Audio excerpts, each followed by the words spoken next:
หลงรักแล้วใจแทบแตกสลายทุกคลื่นซัดมาก็เลือนหายคอยมองเห็นเองเส้นทางที่ฉันเป็นในโลกเล็กลักของเธอฉันไม่เคยมีความหมายไม่เคยส่งเสียงให้เธอเจ็บมีเพียงรักเจ็บช้ำที่พร่างพรายหน้ากระดาษบอกตอนจบเอาไว้ถ้อยคำที่อ่อนโยนไม่เคยเป็นของฉันเลยสักหนไม่อยากจะถามว่าใครผิดถูกในครั้งนี้สุดท้ายแล้วหัวใจเธอไม่เคยมีชื่อฉันเลยบางทีการปล่อยมือกันไปก็ตัดโซ่ตรวนหัวใจให้หลุดหายรักที่เหมือนว่าจะงานตลอดไปก็ต้องเลือนหายไปสักวันในโลกมนุษย์แสนแอบใบนี้ฉันจะยิ้มแล้วเดินลาจากไปสุดท้ายแล้วหัวใจเธอไม่เคยมีชื่อฉันเลยจะไม่วิ่งไล่ตามเงาเหตุผลใดไม่ต้องค้นว่าความผิดนั้นเป็นของใครบาดแผลที่ซ่อนไว้หมดดับเหมือนดาวตกบนฟ้าไกลตัดสายสัมพันธ์เหล่านี้ให้ขาดไป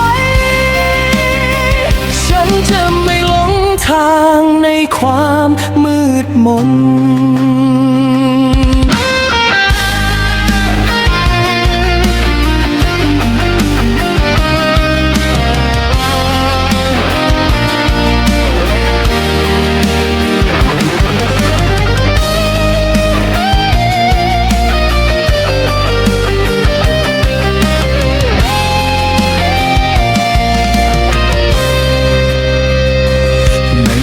โท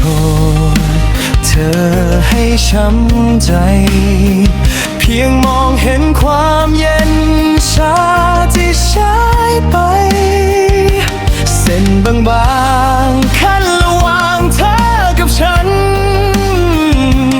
ราวกับเขียนตอนจบเอาไว้ตั้งแต่วัน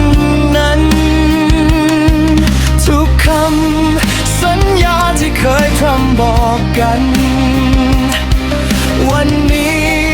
ฟังดูเหมือนลมผ่านหูไปไม่อยากจะย้อนถามว่าใครเจ็บใครฟัง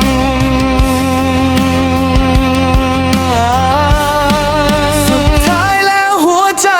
เธอไม่เคยมีชื่อฉันเลยบางทีการปล่อยมือกันไปก็ตัดโซ่ตรวนหัวใจให้หลุดหายรักที่เหมือนว่าจะนานตลอดไปก็ต้องเลือนหายไปสักวันในโลกมนุษย์แสนแอบใบนี้ฉันจะยิ้มแล้วเดินลาจากไปสุดท้ายแล้วหัวใจเธอไม่เคยมีชื่อฉันเลยจะไม่วิ่งไล่ตามเงาเหตุผลใดไม่ต้องค้นว่าความผิดนั้นเป็นของใครบาดแผลที่ซ่อนไว้หมดดับเหมือนดาวตกบนฟ้าไกลตัดสายสัมพันธ์เหล่านี้ให้ขาดไปฉันจะไม่หลงทางในความมืดมน